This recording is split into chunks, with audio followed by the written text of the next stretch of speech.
दोस्तों, आज की कहानी बहुत ही मजेदार है। इस कहानी को लास्ट तक जरूर सुनिएगा। तो चलिए कहानी शुरू करते हैं।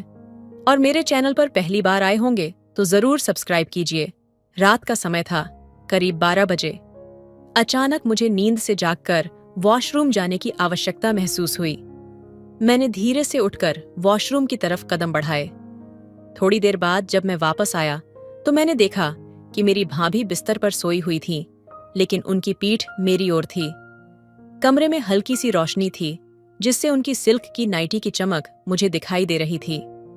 मैंने धीरे धीरे कदम बढ़ाए और देखा कि बहन गहरी नींद में सोई हुई थी। उनका चेहरा शांति से भरा हुआ था और नाइटी ऊपर तक उठी हुई थी। उनके शरीर का पूरा रूप दिखाई दे रहा था। इस दृश्य को देखकर मेरी हालत खराब हो गई। मेरा ध्यान पूरी तरह से भटक गया। अब मैं अपना परिचय देता हूँ। मेरा नाम रोहित है और मैं अंबाला शहर का रहने वाला हूँ। मेरी लंबाई 5 फीट 8 इंच है और मैं सामान्य कदकाठी का हूँ। कुछ दिन पहले की बात है, जब मैं मुंबई से गुजरात इंटरव्यू देने के लिए ट्रेन से जा रहा था। ट्रेन में बैठा तो मेरे सामने एक महिला बैठी थी। वह बहुत ही सुंदर और आकर्षक दिख रही थी। उनका चेहरा एक अलग ही चमकली हुए था और उनके लंबे बाल उन्हें और भी खूबसूरत बना रहे थे। उनका शरीर बहुत सुंदर था और उनकी मुस्कान में एक खास बात थी, जिससे उनका व्यक्तित्व और भी आकर्षक लग रहा था। मुझे बहुत अच्छा लग रहा था और आत्मविश्वास से मेरी नजरें उनके ऊपर थीं। ट्रेन के सफर के दौरान मैंने सोचा कि क्या मैं उनसे बात करूं? फिर मैंने हिम्मत जुटाई और उनसे बातचीत शुरू की। उन्होंने मुस्कुराते हुए पूछा, आप कहाँ जा रहे हैं? मैंने कहा कि मैं गुजरात जा रहा हूं, जहां मेरा एक इंटरव्यू है। ये सुनकर वह बोली, अच्छा, मैं भी गुजरात की रहने वाली हूँ। मुंबई अपने पति से मिलने आई थी। फिर मैंने उनका नाम पूछा तो उन्होंने बताया कि उनका नाम ज्योति है। मैंने कहा, आप गुजरात के किस इलाके में रहती हैं? तो उन्होंने कहा, मैं भी कलोल में रहती हूँ। धीरे धीरे हमारी बातचीत गहरी होती चली गई। मुझे उनकी बातें बहुत अच्छी लगीं और उनकी हंसी ने मेरे दिल को छुआ। हम एक दूसरे से अपने जीवन के बारे में बातें करने लगे। मैंने बताया कि मेरा इंटरव्यू एक ऑटोमोबाइल कंपनी में है और वह मुझे प्रोत्साहित करने लगी। सफर के दौरान हम बहुत अच्छे दोस्त बन गए। पूरी यात्रा में उनकी बातचीत और उनका साथ मुझे बहुत अच्छा लगा। रात के करीब 11 बजे ट्रेन कलोल स्टेशन पर रुकी। हम दोनों ट्रेन से बाहर निकले और मैंने देखा कि ज्योति का बैग काफी भारी था, तो मैंने उनकी मदद की। मैंने कहा, भाभी, लाओ, मैं आपका बैग उठा देता हूं। उन्होंने मुझे धन्यवाद कहा और हम दोनों स्टेशन से बाहर आ गए।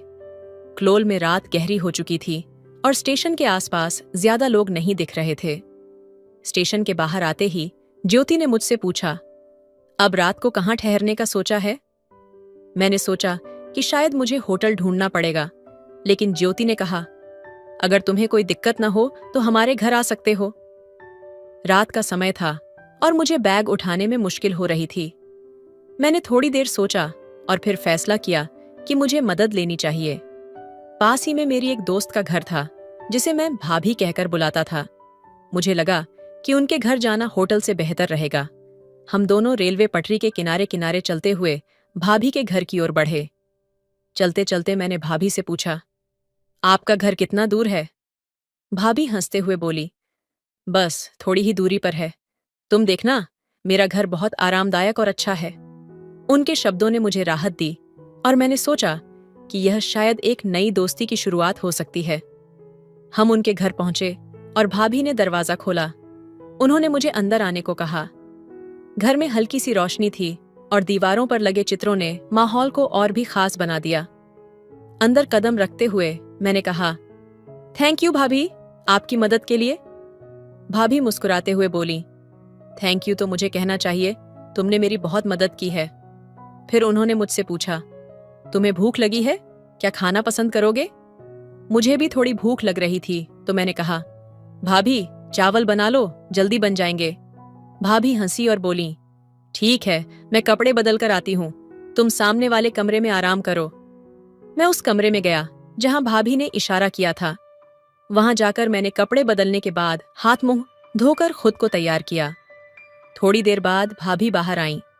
उन्होंने काले रंग की सिल्क की नाइटी पहनी हुई थी जो बेहद खूबसूरत लग रही थी। उनके कपड़े सादे थे लेकिन उन पर बहुत अच्छे लग रहे थे। मैंने देखा और तुरंत बोला, भाभी, आप तो बहुत अच्छी लग रही हो। वह मुस्कुराईं और फिर रसोई में खाना बनाने चली गईं। मैं वहीं बैठा और फोन पर कुछ देखने लगा। भाभी रसोई में चावल और सब्जी बना रही थीं। कुछ देर बाद रसोई से खाने की खुशबू आने लगी और मेरी भूख और बढ़ गई। भाभी ने मुझे आवाज दी, खाना तैयार है, तुम मेज पर बैठ जाओ। मैं मेज पर बैठ गया और भाभी ने मेरे सामने चावल और सब्जी परोसी। हम दोनों खाना खाने लगे और आपस में बातें करने लगे। भाभी ने पूछा, कैसा है खाना? मैंने कहा, बहुत अच्छा है। फिर भाभी ने पूछा, और घर कैसा लगा? मैंने जवाब दिया, घर भी बहुत अच्छा है। फिर भाभी ने धीरे से पूछा, और घरवाली कैसी लगी? ये सुनकर मैं थोड़ा चौंका, लेकिन फिर मैंने मुस्कुराकर कहा, वह भी बहुत अच्छी है। इसके बाद हम दोनों मुस्कुराए और एक दूसरे से नजरें चुराने लगे। यह एक अच्छा और सुकून भरा पल था जिसमें हम दोनों एक दूसरे के साथ बैठकर सुकून से समय बिता रहे थे। एक दिन मैंने पूछा कि इंटरव्यू का समय कब है, तो उन्होंने बताया कि कल सुबह 10 बजे है। फिर उन्होंने हंसते हुए कहा, कोई दिक्कत नहीं है, मैं तुम्हारे लिए नाश्ता बना दूंगी, तुम खाकर निकल जाना। मैंने भी उनकी बात मान ली। हम दोनों ने साथ में खाना खाया। भोजन साधारण था लेकिन बेहद स्वादिष्ट। खाना खाते हुए हम एक दूसरे से परिवार और जीवन के अनुभवों के बारे में बात करने लगे। उन्होंने बताया कि उनके पति एक बड़ी कंपनी में काम करते हैं और वह अपनी बहन के साथ अकेली रहती हैं। उनकी सादगी और हंसी ठिठोली ने मेरे दिल में उनके लिए और भी इज्जत बढ़ा दी।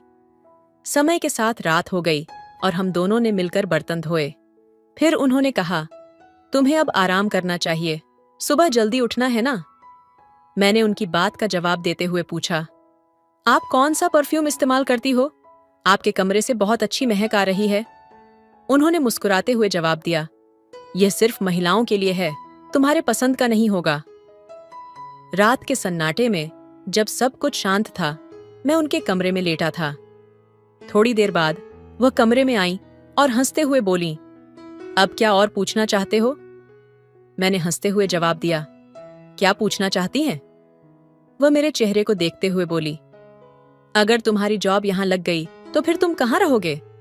मैंने कुछ देर सोचा और कहा, कमरा लेना पड़ेगा रेंट पर। वह चुप हो गई और फिर बोली, क्या तुम मेरे घर रह सकते हो? मैंने थोड़ी संकोच से कहा, लेकिन भाभी, आपके घर पर कब तक रहूंगा? वह हंसी और बोली, तब तक जब तक तुम चाहो।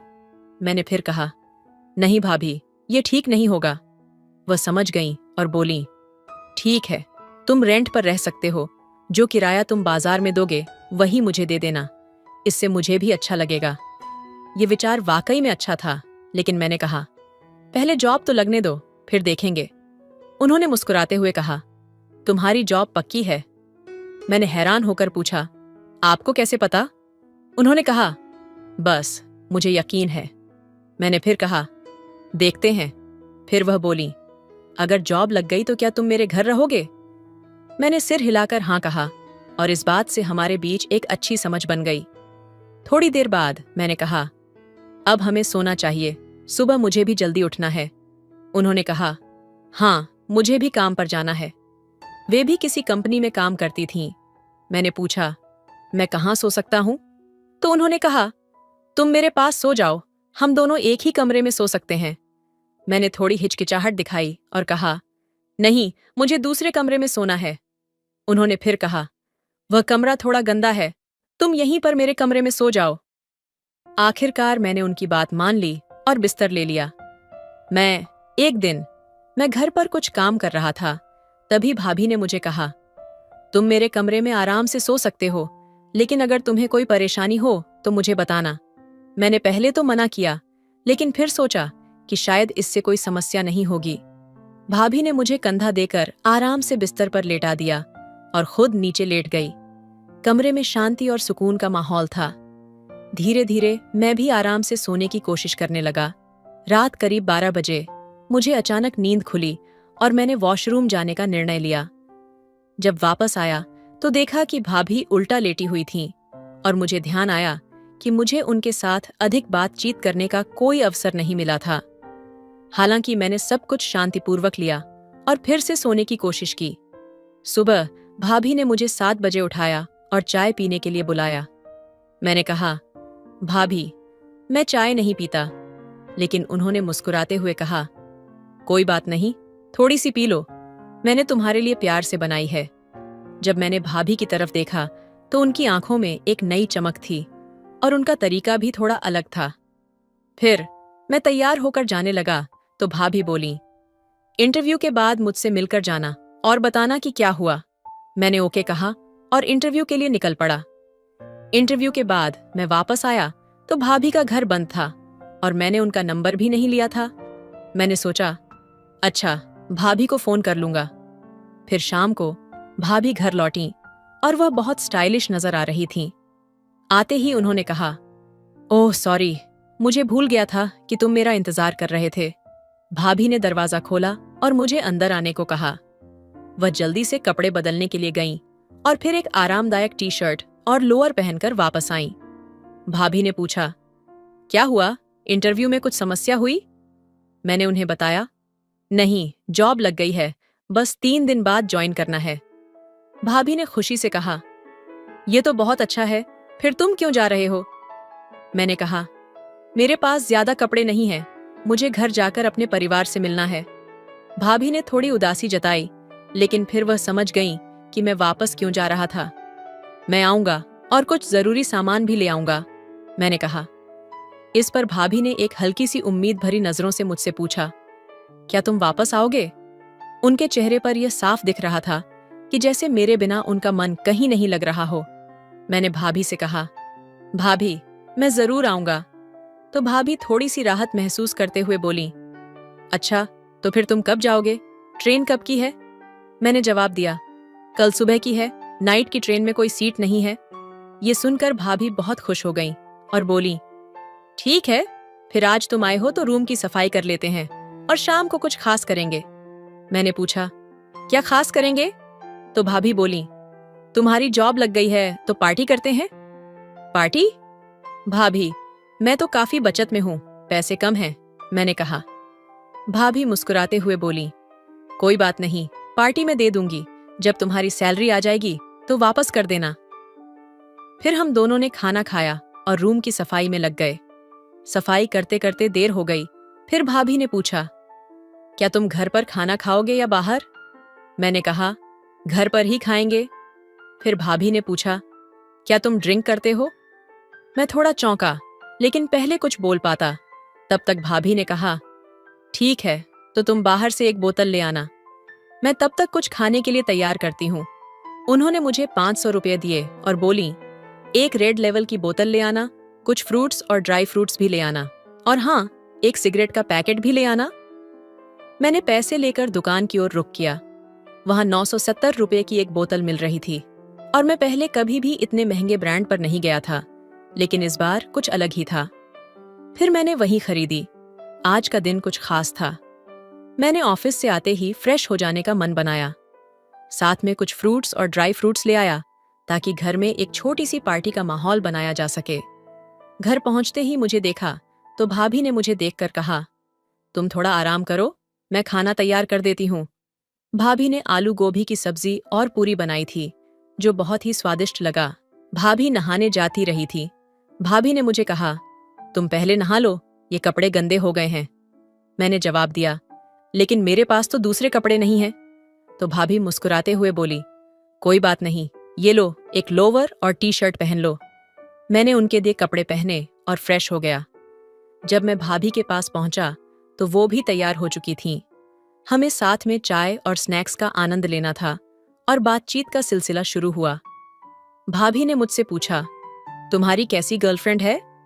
मैंने शर्माते हुए जवाब दिया, बस एक ही है भाभी। भाभी हंसते हुए बोली, तुम तो बहुत शर्मीले हो। हम दोनों के बीच हल्की सी बातचीत हुई, लेकिन यह पूरी बातचीत आदर्श तरीके से थी और दोनों ने एक दूसरे का सम्मान बनाए रखा। भाभी ने कहा, तुम्हारा क्या ख्याल है, रिश्तों में क्या सबसे महत्वपूर्ण होता है? मैंने कहा, भाभी, रिश्तों में सबसे जरूरी चीज है सम्मान और भरोसा। अगर दोनों चीजें हों तो हर रिश्ता मजबूत रहता है। भाभी ने कहा, सच में तुम सही कहते हो। हमने साथ में स्नैक्स और चाय का आनंद लिया और फिर भाभी ने मुझसे कहा, जब भी तुम्हें समय मिले तो अपने दोस्तों और परिवार के साथ और ज्यादा वक्त बिताओ। रिश्तों का ख्याल रखना बहुत जरूरी है। इस छोटे से समय में हम दोनों ने एक दूसरे की बातें सुनी और समझी। हमने समझा कि रिश्तों में आपसी सम्मान, भरोसा और प्यार बहुत महत्वपूर्ण होते हैं। भाभी ने कहा, रिश्ते कभी भी आसान नहीं होते, लेकिन अगर आप उन्हें सही तरीके से निभाते हो तो सब कुछ ठीक रहता है। हम दोनों ने इस समय का पूरा आनंद लिया और एक दूसरे को समझने का एक नया तरीका पाया। मुझे एहसास हुआ कि यह छोटी सी बातचीत मेरे जीवन में एक बड़ी सीख बनकर आई, लेकिन समय की धारा कभी स्थिर नहीं रहती। जैसे ही वह मीठा पल समाप्त हुआ, मैं महसूस करने लगा कि हमारे बीच जो समझ और सहजता थी, वह अचानक किसी गहरी खाई में गिरने लगी। भाभी की बातों ने जैसे एक बीज बो दिया था, लेकिन उस बीज के अंकुरित होने के बाद वह जड़ें गहरी होती गईं और कुछ समय बाद मुझे यह एहसास हुआ कि रिश्तों में सिर्फ समझ और प्यार ही नहीं, बल्कि अनकहे आघात और गहरे छुपे हुए जख्म भी होते हैं। हमारी बातचीत की मिठास धीरे धीरे कसैले एहसास में बदलने लगी। भाभी की मासूमियत में एक गहरी थकान थी जो वह कभी सामने नहीं लाती थी। वह खुद को उस रिश्ते में पूरी तरह से समर्पित कर चुकी थीं, लेकिन क्या सच में वह खुश थीं? क्या सम्मान और भरोसा उनका दिल से मिल पा रहे थे या बस एक दिखावा था? मेरी आंखों में उनके संघर्ष की छाया छिपी हुई थी, जो अब मुझे साफ नजर आने लगी थी। कभी कभी हम रिश्तों में इतना खो जाते हैं कि हम खुद को भी भूल जाते हैं। भाभी ने यह बातें मुझसे इसलिए कही थीं ताकि मैं अपने रिश्तों की अहमियत समझ सकूं, लेकिन क्या वह खुद अपने रिश्ते की अहमियत समझ पाई थीं? उनकी चुप्पी और वह हल्की सी मुस्कान जो हमेशा उनके चेहरे पर रहती थी, अब मुझे एक मास्क जैसा महसूस होने लगा था। जब वह कहती थीं, रिश्ते कभी आसान नहीं होते, तो वह अपनी पीड़ा और थकान को छुपाने की कोशिश कर रही थीं। उनका मतलब था कि हम कभी भी अपने दर्द को दूसरों से साझा नहीं कर पाते, क्योंकि रिश्तों की उम्मीदें और जिम्मेदारियां हमसे बहुत अधिक होती हैं। शायद यही कारण था कि वह दूसरों को अपना समय देने की सलाह देती थीं, ताकि वे अपने रिश्तों में खोकर खुद को न भूल जाएं। ये एहसास मुझे गहरे अंदर तक झकझोर गया। रिश्तों की सच्चाई इतनी कड़ी थी कि हमें समझने में समय लगता है, और अक्सर हम उन चुपके से रोते हुए चेहरों को अनदेखा कर देते हैं जो हमारी आंखों के सामने होते हैं। उस छोटे से वक्त में भाभी ने जो कहा था, अब वह एक भारी सच बनकर मेरे दिल में बैठ गया था। तो दोस्तों, आपको यह कहानी कैसी लगी, कमेंट करके जरूर बताइए। दोस्तों, मुंबई से बनारस जाने वाली एक ट्रेन यात्रियों से खचाखच भरी हुई थी। जितने कंफर्म टिकट वाले थे, उससे तो कहीं ज्यादा वेटिंग वाले बैठे थे। अप्रैल मई का महीना था, बहुत गर्मी थी, लोग बहुत परेशान थे, लेकिन एक लड़का अपने आप को बहुत खुशनसीब समझता है, क्योंकि उसके बगल में दो खूबसूरत लड़कियां बैठी थीं, जो कि अपनी माँ के साथ मुंबई से बनारस जा रही थीं। दोस्तों, उसकी जिंदगी का एक सबसे यादगार सफर होने वाला था। उस एक के सफर में क्या कुछ हो जाता है, लेकिन किसी को कुछ खबर तक नहीं लगती। दोस्तों, एक बहुत ही इंटरेस्टिंग कहानी है। आइए जानते हैं पूरी कहानी। दोस्तों, यह कहानी है अप्रैल 2024 की, जब मुंबई के लोकमान्य तिलक से गोरखपुर के लिए ट्रेन रवाना होने वाली थी। ट्रेन संख्या 12,000 से भी ज्यादा की संख्या थी। उसमें से एक महिला बैठती है, जिनका नाम यशोदा देवी भी होता है। अपनी 2 बेटियों के साथ वह बनारस जा रही थी। अब दोस्तों, ट्रेन में इतनी भीड़ थी जिसका कोई हिसाब नहीं। जो भी वेटिंग वाले थे, जिनको जहां भी जगह मिला, गलियारे में, फर्श पे, दरवाजे पर, बाथरूम के अगल बगल सब लोग बैठ गए, क्योंकि स्लीपर डब्बे में इन लोगों का टिकट होता है। दोस्तों, कहानी को पूरा सुनिए, बहुत ही इंटरेस्टिंग कहानी है, और चैनल पर पहली बार आए हैं तो चैनल को सब्सक्राइब कर लें। अब वो लोग आते हैं तो उनका टिकट होता है 24 नंबर, जो कि मिडिल सीट होती है, और लोअर सीट एक लड़के का था जिसका नाम शिवा होता है। वह अपने सीट पर बैठा था। खिड़की के बगल में बैठा था एक और बंदा बैठा था, और तभी यह तीनों लोग आती हैं, यशोदा और उनकी 2 लड़कियां। एक का नाम रेखा होता है, जिसकी उम्र 21 साल होती है, और एक का नाम रिया होता है, जिसकी उम्र 18 साल होती है। दोनों लड़कियां बहुत ही खूबसूरत, अब खिड़की के बगल में जो है वह शिवा बैठा हुआ था। उसकी उम्र भी 24 साल की होती है। तो जब आती है बैठती हैं, तो दोस्तों जब 3 लोगों की जगह थी उस पर 5 लोग बैठ जाते हैं तो दोस्तों परेशानी होने लगती है। अब जो यशोदा होती हैं वह शिवा से कहती हैं कि बेटा आपका कौन सा सीट है। कहता है मेरी यही सीट है। तो कहती हैं कि अगर आप मुझे खिड़की के बगल में आ जाने दोगे, गर्मी बहुत लग रही है और तो मैं थोड़ी देर बैठ जाऊं तो मेहरबानी होगी। वह देखता है कि अच्छा इनके बगल में 2 लड़कियां इनकी बैठी हैं। वह फौरन कहता है कि ठीक है आंटी आ जाइए, कोई बात नहीं दोस्तों। वह उधर चली जाती है और वह इधर आ जाता है, सीट बदलकर रेखा के बगल में। अब दोस्तों जब उसके बगल में बैठ जाता है तो रेखा बड़बड़ा है, कहती है कि मम्मी का भी अलग ड्रामा रहता है। पापा कह रहे थे कि ऐसी का टिकट निकाल दूं, तो मम्मी ने कहा कि घुटन होती है और अब यहाँ पर आई है तो गर्मी लग रही है। अब दोस्तों कभी वह अपना पैर देखती, कभी उसके बगल में जो शिवा का पैर होता बैठा था उसका देखती, कभी अपना कंधा देखती उसका देखती। अब वह खिसकने की कोशिश कर रही थी, लेकिन दोस्तों कहाँ जाती खिसक कर, क्योंकि जगह तो थी नहीं। तभी कहती है कि बहुत परेशानी है, इतनी गर्मी है कैसे पहुंचेंगे बनारस तक। अब दोस्तों उसके बाद शिवा कहता है कि स्ट्रेट में तो ऐसे भीड़ होती है, हमेशा भीड़ रहती है। एक बार तो मैं बाथरूम में बैठकर चला गया था घर। अब दोस्तों इतना सुनते ही जो रेखा होती है कहती है छी भैया कैसी बात कर रहे हो, बाथरूम में बैठकर चले गए थे, उसमें कैसे बैठकर चले गए। तो कहता क्या करूं, टिकट था नहीं और जुगाड़ से किसी के पास थोड़ा सा जगह लेकर मैं बैठ गया था, लेकिन बाथरूम जाना पड़ा तो आधे घंटे मुझे वहां तक जाने में लग गए। इतनी भीड़ थी और जब वहां गया तो मुझे खाली लगा। मैं सोचा चलो यहीं बैठ जाता हूं, तो वहीं बैठकर चला गया। रेखा बोली भैया बड़ी विचित्र कहानी है, आपकी बात रूम में बैठकर आप चले जाते हो। अब थोड़ा सा उससे दूर खिसकने की कोशिश करने लगी, लेकिन कहाँ जाती, जगह तो था नहीं। उसके बाद दोस्तों अब 1 घंटा बीत गया, ट्रेन चल पड़ी, ना कोई ठंडा वाला आया ना कोई पानी वाला लाया। जो भी यह लोग पानी लाए थे सब पी पी कर खत्म कर दिए। अब रेखा कहती है कि कोई आ भी नहीं रहा है, बताओ हम लोगों को कोई पूछने वाला नहीं है। तभी दोस्तों एक छोटे से स्टेशन पर अब गाड़ी खड़ी होती है और जहां पर ये लोग बैठे थे तो वहां पर एक इमरजेंसी विंडो थी जिसका ग्रिल ऊपर करके और उसमें से निकला जा सकता था। तो जैसे ही ट्रेन खड़ी होती है, शिवा जो है वह फौरन उस खिड़की से कूद जाता है, इधर उधर दुकानें देखने लगता है।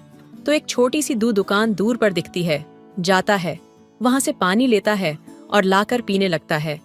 अब ये लोग देखती हैं तो कहती हैं यार हम भी पानी मंगा लेते। अब उससे बुलाती हैं कि भैया भैया भैया करके, वह सुनता ही नहीं है, क्योंकि जो भी गेट की तरफ लटके हुए थे लोग थे वहां सभी लोग भी प्लेटफार्म पर उतर जाते हैं गर्मी से राहत पाने के लिए। तभी रेखा जो है उसको जोर से बुलाती है, कहती है ओ बाथरूम वाले भैया। अब दोस्तों जैसे ही वह ये कहती है बाथरूम वाले भैया, क्योंकि अपना राह जो है खिड़की से बाहर निकाल के बोलती है, वैसे ही सारे लोग इसकी तरफ देखने लगते हैं।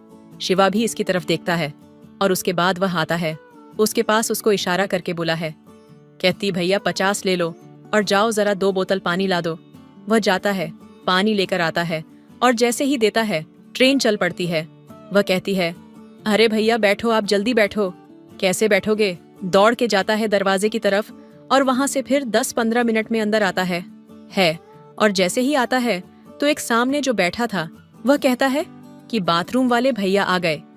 अब दोस्तों जैसे ही सुनते हैं सारे लोग फिर हंसने लगते हैं। कहता है हाँ बताओ भाई साहब, ऐसे भी भला कोई कहता है। जैसे ही इन्होंने कहा कि वह बाथरूम वाले, तैसे ही सारे लोग मुझे देखने लगे जैसे मैं कोई बाथरूम साफ करता हूँ। तो रेखा जो है हंसने लगी, बोली सॉरी भैया, लेकिन आपका नाम ही पता नहीं है और नॉर्मल तरीके से बुला रही थी तो आपने सुना ही नहीं, तो मुझे कहना पड़ा आपका क्या नाम है। तो बोला मेरा नाम शिवा है। तो रेखा ने कहा कि अरे यार ये तो बड़ा अच्छा नाम है आपका। फिर वो खिसक जाती है और अपने ही बगल उसे बैठने का इशारा करती है। शिवा जो है वहां पर बैठ जाता है। 2 लीटर का कोल्ड ड्रिंक लाया था। उसके बाद वह यशोदा से कहता है कि आंटी कोल्ड ड्रिंक पियेंगे, पी लीजिए, अभी थोड़ी गर्मी से राहत मिल जाएगी। वो कहती मैं यह सब नहीं पीती और रिया को बोलता है कि तुम पी लो। कहती है हाँ लाओ, क्यों नहीं पीऊंगी। फिर रेखा को देता है रेखा कहती है कि भैया, दूर लीटर कोल्ड ड्रिंक आप लाके अकेले पी लेते आप। वो बोला, अरे सुबह तक पीता, और वैसे भी कौन सा यहाँ पर मिलने वाला है। फिर सारे लोग हंसने लगते हैं। फिलहाल ऐसे सफर की शुरुआत होती है। अब दोस्तों, ट्रेन धड़ाधड़ चल रही थी। जलगांव आ गया, नासिक आ गया, उसके आगे ट्रेन निकल गई। अब इन लोगों को जो रेखा थी वरिया से कहती है, यार कोल्ड ड्रिंक नहीं पिया होता तो अच्छा होता। अब बता, प्रॉब्लम शुरू हो गई है। उन लोगों को जाना था वॉशरूम, वह बड़बड़ा आती है तो यशोदा से कहती है। मम्मी उठती है और जाकर देखती है कि गैलरी में इतनी भीड़ थी। वह फिर वापस आकर सीट पर बैठ जाती है। अपने मम्मी से इशारा करके कहती है, मम्मी जाना था लेकिन बहुत भीड़ है, कैसे जाऊं। तो शिवा कहता है, क्या हुआ, चले जाओ, लोग उठ जाएंगे, जो भी बैठे हैं आने जाने नहीं देंगे क्या। तो कहती है, भैया कौन किसको कहे, और हम लेडीज हैं, जानते ही हो। तो यशोदा कहती हैं कि भैया अगर तुम चले जाते तो थोड़ी मेहरबानी होती। वो बोलता, हाँ ठीक है चलो। अब दोस्तों, वह आगे आगे जाता है, ये लोग पीछे पीछे जाती हैं और सबको जो गैलरी में बैठे थे लेटे थे उनको हड़काते हुए कहता है, वह भाई जरा सिमट ले, जरा खड़ा हो जा, और भाई चारपाई लेकर आ जाता, ऐसे क्यों फैल रहा है। तो इस तरीके से सबको बोलते हुए, सब पर कमेंट करते हुए, और उन लोगों को बाथरूम तक लेकर चला जाता है। बाथरूम में जाता है तो वहां भी सारे बाथरूम बिजी थे। एक खुलता है तो उसमें रिया चली जाती है और रेखा और शिवा जो है वहां पर खड़े रहते हैं। तभी एक लड़का जो था, जो कि दरवाजे पर लोग बैठे थे, वह जो है रिया को घूर रहा था। शिवा उसको देखता है तो बोलता है, क्या भाई इंसान नहीं देखा है, क्या डायनासोर के जमाने से आया है। अब दोस्तों नजरें झुका लेता है। रेखा हंसने लगती है। दोस्तों फिर जो है बाथरूम खाली होते हैं तो ये दोनों चले जाते हैं और उसके बाद फिर सारे लोग वापस आते हैं। और आने के बाद जो है वह रेखा कहती है, मम्मी अगर ये नहीं जाते तो वाकई में हम लोग नहीं जा पाते, वाकई में बहुत भीड़ है। रिया कहकर हंसने लगी कि भैया ने तो एक को ऐसे कहा, एक को ऐसे कहा। फिलहाल दोस्तों अब सारे लोग बैठ गए और रात को 10 बज गए। ये हुआ कि कुछ खाना वाना खा लेते हैं। तो ये लोग रोटी सब्जी लाए थे, रिया, रेखा और उसकी मम्मी जो थी यशोदा। ये लोग अपना निकाल के खाने लगती हैं। कहती, भैया थोड़ा उधर हो जा, जाते तो हम लोग खा लेते। वह खिड़की की तरफ चला जाता है। लोग निकालते हैं तो उससे कहते हैं, भैया तुम कुछ नहीं लाए। तो कहता है कि नहीं नहीं आंटी, आप लोग खा लो। तो रेखा कहती है, अरे हम तुम्हें खिला नहीं रहे, तुम्हें पूछ नहीं रहे हैं, बस ये कह रहे हैं तुम लाए हो कि नहीं, लाए हो तो बोला कि नहीं। मैं लाया तो हूं, लेकिन अब आप लोगों के बीच में कैसे खाऊं। पता नहीं आप लोग खाते होंगे कि नहीं, खाते होंगे तो नहीं अच्छा लगता। रेखा ने कहा, क्या ऐसा ले आए हो तुम जो हम लोग बीच में नहीं खा सकते। बोला, बिरयानी लाए हैं पैक कराकर, तो चिकन बिरयानी है। तो रेखा कहती है, अरे हम लोग खाते हैं, कोई बात नहीं, मम्मी नहीं खाती है, हम लोग खाते हैं तो तुम खा लो। मम्मी तू इधर आ। अब दोस्तों वह फिर उधर कर देती है मम्मी को, और फिर ये तीनों लोग एक साथ हो जाते हैं। अब दोस्तों शिवा जो है मुरादाबादी बिरयानी लेकर आया था। जैसे ही खोलता है, उसका पैकिंग करवा के लाया था, पूरा डब्बा महक जाता है। और उसके बाद वह इन लोगों को भी कहता है कि तुम लोग भी खा लो थोड़ा थोड़ा। वह कहते हैं, भैया आप मेरा रोटी लोगे तो हम खा लेंगे, आप पहले रोटी ले लीजिए। इस तरीके से दोस्तों ये लोग खाना खाते हैं, पीते हैं, और उसके बाद फिर जो है सोने की बारी आती है। अब मिडिल सीट जो है इन लोगों का था। एक सीट पी, ये 3 लोग थे, लोअर सीट इसकी थी। तो ये सौदा कहते हैं, भैया एक काम करो, आप जो है बीच वाले सीट पर आ जाओ और हम लोग नीचे बैठकर लौटते पड़ते कैसे भी करके अपना चले जाएंगे। क्या करें, एक ही टिकट है। तो बोलता है, नहीं आंटी, आप आराम से बीच वाले अपनी सीट पर सो जाओ, आपकी तबीयत खराब हो सकती है। हम लोग जो है इस पर चले जाएंगे और जब जरूरत होगी तो मैं नीचे सो जाऊंगा, फंस पर ही सो जाऊंगा। कोई बात नहीं, ये लोग इसी पर सो जाएंगे। भाई लेडीज है, परेशानी ना हो। उसकी माँ कहती है कि बेटा आपका तो कंफर्म टिकट है, आप कैसे नीचे सो जाओगे। बोला, आंटी आपने सुना नहीं कि मैं बाथरूम में भी चला गया था। फिर एक बार सारे लोग हंसने लगते हैं। अब रिया कहती है, ओहो भैया आपने फिर वही बात शुरू कर दी, अब जो खाए पिए हैं उल्टी करवाओ, गच्छी। तो इस तरीके से बात करते हैं। अब दोस्तों उसके बाद जो है सीट उठाई जाती है, सारे लोग लगभग खा चुके थे, सब अपने अपने सीट पर चले जाते हैं और रिया जो है वो सीट पर पहले तो आधा लेटती है और उसके बाद पूरा फैल जाती है। और शिवा जो है वह बैठा था, उसके बगल में रेखा बैठी थी। अब दोस्तों धीरे धीरे 12 बज जाते हैं। कुछ देर ये लोग मोबाइल देखते हैं, उसके बाद मोबाइल भी अपना रख लेते हैं, क्योंकि भाई शिवा का तो मन लग नहीं रहा था, उसका दिल कहीं और होता है। धीरे धीरे जो है वह रेखा को झपकी आने लगती है, तो वह शिवा के कंधे पर अपना सर रख देती है और उसके बाद सोने का प्रयास करती है, लेकिन फिर चौंक के अपना सर उठा लेती है। शिवा कहता है, कोई बात नहीं रख सकती हो, रख लो। अब दोस्तों इत्मीनान से अपना सर रख लेती है और उसके बाद सोने लगती है। और जब शिवा देखता है कि यह सो रही है तो वह गिरे ना, उसको संभालने के लिए वह जो है पीछे से हाथ ले जाता है और उसके कमर पर हाथ रख देता है, मतलब उसको थामने का प्रयास करता है। तभी जो है रेखा की आंख खुल जाती है। अब आंख खुल जाती है तो दोनों की धड़कनें तेज हो जाती, सांसें तेज चलने लगती हैं। रेखा कहती है कि क्या कर रहे हो आप, ऐसे तो नींद ही नहीं आएगी। शिवा कहता है कि सोना जरूरी है क्या? तो रेखा कहती है कि डर नहीं लग रहा। इतने लोगों के बीच में शिवा कहता है कि डर तो लग रहा है, लेकिन लोगों से नहीं, तुमसे लग रहा है।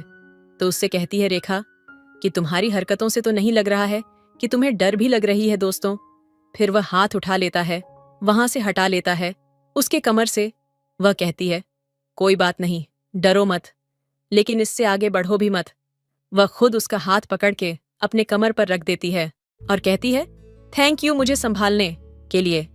अब दोस्तों इस तरीके से दोनों बैठ जाते हैं। सारे लोग सो गए, लेकिन ये दोनों जो है आपस में बात करने लगे। क्या काम करते हो, कहाँ रहते हो, कितना पढ़े लिखे हो, घर में कौन कौन है, कितना कमा लेते हो, इस तरह की बातें, धीरे धीरे प्यार भरी बातें दोनों में शुरू हो जाती हैं। अब दोनों के दिल में एक दूसरे के लिए बहुत कुछ उमड़ रहा था। लेकिन दोस्तों अब वह लोग बैठे थे, रिया सोई थी, क्या कर सकते थे ट्रेन के अंदर। अब दोस्तों 2 बज गए। इसी तरीके से फिर जो है यशोदा है वह उठ जाती हैं और फिर वह देखती हैं कि यह दोनों जग रहे हैं, कुछ बातें कर रहे हैं। वह झुक कर देखती हैं, कहती हैं रेखा। दोस्तों रेखा जो है वह सिमट गई, सोने का बहाना करने लगी। तो वह कहती है कि रेखा तुम ऊपर आ जाओ, मैं नीचे आ जाती हूँ। शिवा जो है वह तुरंत जो है वह नीचे फर्श पर लेट जाता है, कहता है, नहीं नहीं आंटी, अब मैं नीचे सो गया हूँ, कोई दिक्कत नहीं है, आप वहीं पर सो जाओ, नहीं तो बहुत परेशानी होगी आपको। दोस्तों वह चाहता था कि रेखा जो है वह उससे दूर जाए ही ना, उसी सीट पर रहे, इसीलिए वह चप्पलों और जूतों पर ही लेट जाता है आनन फानन में, कि ताकि यशोदा को यकीन हो जाए कि हाँ यह लोग सो रहे हैं। अब जब यशोदा उसको देखती है कि हाँ यह सो गया है दोस्तों, फिर वह इत्मीनान से सो जाती है और उसके बाद जो है यह अपना हाथ लटका है और शिवा के हाथ को पकड़ते हुए कहती है, सो गए क्या? शिवा जो है उसका हाथ पकड़ लेता है, कस के कहता है कि कहाँ नींद आ रही है। तो कहती है, उठ के बैठो। उठ के बैठता है, कहती है, नीचे से बैग निकालो। सीट के नीचे से बैग निकालता है और उसमें से एक चद्दर निकाल के उसको देती है, कहती है कि इसको बिछा लो। और उसके बाद दोस्तों उस चद्दर को बिछा लेता है, उसके बाद लेट जाता है, लेकिन फिर वही सिलसिला उसका हाथ पकड़ लेती है। अब दोनों को नींद कहाँ आ रही है, कभी वह उठकर बैठ जाता, कभी वह उठकर बैठ जाती। इस तरीके से उठक बैठक लगाते हुए वह रात बीत जाती है। एक बहुत ही यादगार उन दोनों की जिंदगी की ये रात बीत जाती है और सुबह 6 बजे ट्रेन को इटारसी पहुंचना था, वहां पर उसका स्टॉप था। लेकिन उससे पहले जो है यशोदा उठ जाती हैं और कहती हैं, भैया जरा बाथरूम तक अगर रास्ता क्लियर करवा देते, क्योंकि सारे लोग बेसुध सोए हुए थे, रात के 4-5 बज रहे थे। तो वह जो है आगे आगे जाता है और ये पीछे जाती हैं। उसके बाद फिर आती है, इन लोगों को भी बुलाती हैं, कहती हैं कि जाओ वरना सब कुछ बिजी हो जाएगा। तो इस तरीके से ये लोग जाते हैं और फिर जब सुबह 7 बजते हैं, ब्रश वगैरह करते हैं, लोग चाय नाश्ता कॉफी ये सब करते हैं और उसके बाद फिर जो है दिन के सफर की शुरुआत होती है। ये लोग ट्रेन में बैठकर खाते पीते हैं, बातें करते हैं और ट्रेन अपनी स्पीड में बनारस की तरफ जा रही थी। खाना मंगाना, साथ में खाना, ये सब चलता है दोस्तों। शाम को 5 बजे ट्रेन प्रयागराज पहुंचने थी, यानी कि इलाहाबाद, लेकिन वह पहुंचती है 8 बजे, 3 घंटे लेट थी वहां पर। अब ये लोग बैठे बैठे थक गए थे। जो है खिड़की से बाहर निकल जाता है। शिवा तो जो रेखा थी और रिया थी, वह कहती हैं भैया हमको भी जरा निकाल लेते बाहर, इसी खिड़की से तो हम भी थोड़ा घूम लेते, क्योंकि यहाँ पर आधे घंटे ट्रेन रुकेगी। तो वह जो है उनको उस खिड़की से बाहर निकलने में मदद करता है। फिर ये लोग जाते हैं, खुश खाते हैं, पीते हैं, और उसके बाद फिर वह लोग उसी खिड़की से वापस अंदर आ जाते हैं। अब दोस्तों, C1 पर वाराणसी जंक्शन पर उस ट्रेन को पहुंचना था, लेकिन 4 घंटे लेट होने की वजह से वह 11 बजे रात को पहुंचती है। सारे लोग उतरते हैं। जो रेखा के मौसा थे, वह अपनी गाड़ी लेकर स्टेशन पर आए हुए थे। अब बिछड़ते वक्त जो है इन दोनों के चेहरे पर बहुत ज्यादा उदासी थी। तो यशोदा कहती हैं कि भैया अब तुम अपने घर कैसे जाओगे? तो कहता है मेरा घर यहाँ से 30 किलोमीटर दूर है, मैं पिंडरा तहसील का रहने वाला हूँ। इस टाइम तो मैं जाऊंगा नहीं, इसी स्टेशन पर ही रहूंगा, क्योंकि इस टाइम तो कोई साधन मिलेगा नहीं और मैं सुबह जाऊंगा। तो कहती हैं भैया आप पूरी रात परेशान हुए, हम लोगों की वजह से आप नीचे सोए, अब यहाँ पर भी रात भर मच्छर काटेंगे, आप कैसे सोएंगे? तो एक काम करो, आप मेरे बहन के ही घर चलो, वहां पर आराम से सोना, कल सुबह निकल जाना। अब दोस्तों, जैसे ये बात सुनते हैं तो इन लोगों की खुशियों का कोई ठिकाना नहीं होता। ये कहता है ठीक है आंटी, बड़ी मेहरबानी आपकी कि आपने इतना ध्यान दिया। तो कहते हैं भैया इसमें मेहरबानी की क्या बात है, आदमी ही आदमी के काम आता है। अब दोस्तों, वह उनके घर पहुंचता है, मेहमानों की तरह अच्छा खाना खाता है, अच्छे बिस्तर पर सोता है, और फिर सुबह जो है वह 9 बज जाता है। जब ये लोग उठते हैं, उठने के बाद फिर नहाते हैं, बढ़िया नाश्ता करते हैं, जो कि उसकी मौसी ने और उसकी मौसी के एक लड़की ने बनाया था, और फिर उसके बाद ये लोग घूमने का प्लान बनाते हैं। फिर जो है यशोदा कहती हैं, रेखा उसको फोर्स करती है, कहती है जरा रुक जाओ ना, शाम को चले जाना। यशोदा कहती है कि हाँ भैया शाम को चले जाना, चलो हम लोग बनारस जा रहे हैं घूमने, तुम भी चलो, कुछ हमारे साथ घूम लो। बोला कोई बात नहीं, मैं तो सारा कुछ घुमा हुआ हूँ, लेकिन आप लोगों के साथ घूम लेता हूँ। अब दोस्तों, वह दिन भर घूमते हैं, और इस बीच में जो है रिया को और उसकी जो मौसी की लड़की थी, इन दोनों को पता चल चुका था कि शिवा में और रेखा में क्या चल रहा है। अब वह दोस्तों उन लोगों का फोटो खींचती हैं, मजाक करती हैं, और उसके बाद दोस्तों शाम हो जाती है। शिवा अपने घर को जाता है। जब जाने वाला होता है तो रेखा की आंखें जो हैं वह आंसुओं से भर जाती हैं। शिवा का भी यही हाल होता है। ये कहती है कि भैया अभी हम 15 दिन रहेंगे और आ जाना, घूम जाना, तुम बहुत अच्छे इंसान हो। वह कहता है आंटी मौका मिलेगा जरूर आऊंगा, लेकिन मुझे भी 15 दिन ही रहना है, उसके बाद मुझे भी मुंबई जाना है। अब दोस्तों, उसको रहना था 2 महीने, लेकिन वह 15 दिन इसलिए बोलता है कि साथ में जाने का शायद मौका मिल जाए। अब दोस्तों, वहां से शिवा चला जाता है। जाने के बाद रेखा को फोन करता है कि तुम्हारी बहुत याद आ रही है।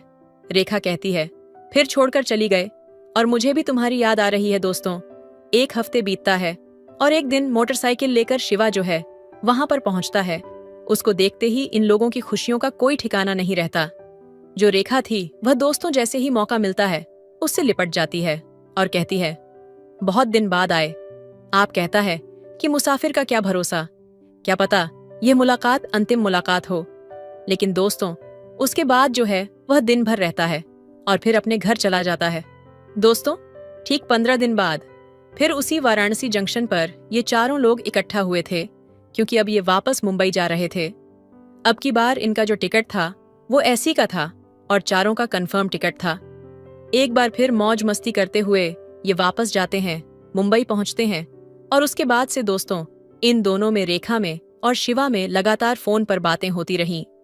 दोनों एक दूसरे के साथ निमन्ने की कस्में खाते रहे।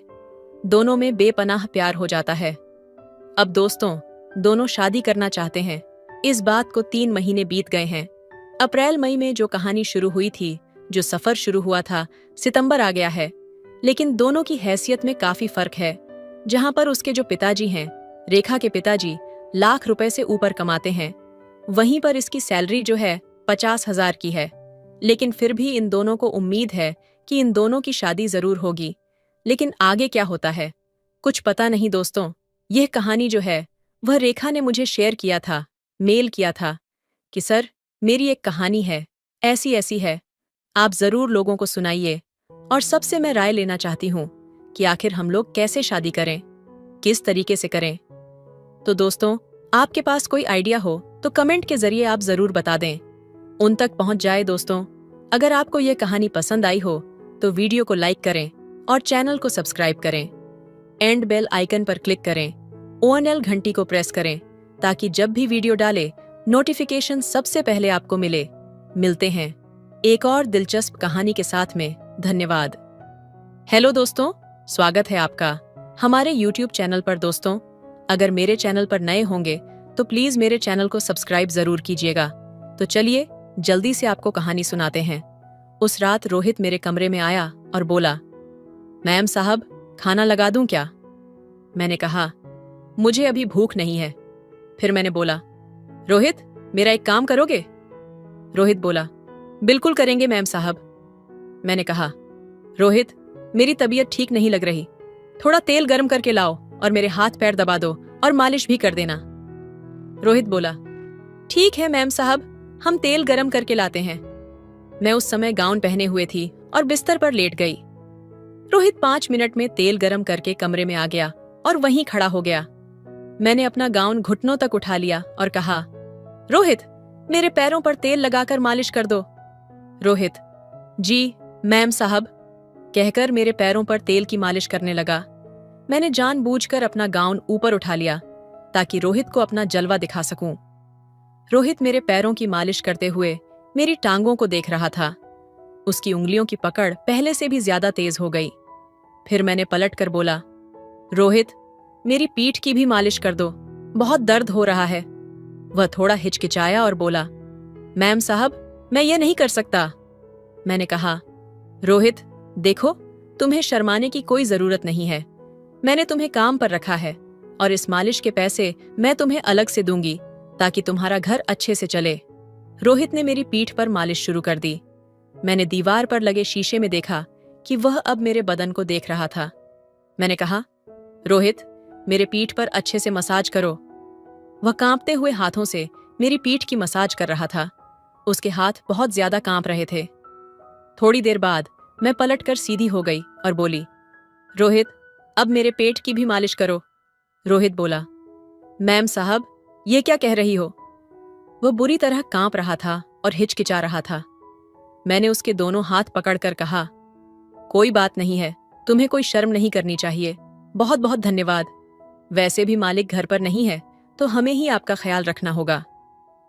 रोहित की बातें मेरे दिल को छू गईं। वह गरीब इंसान अपनी पत्नी को कितना प्यार करता है और एक मेरे पति हैं जिन्हें मेरी याद भी नहीं आती।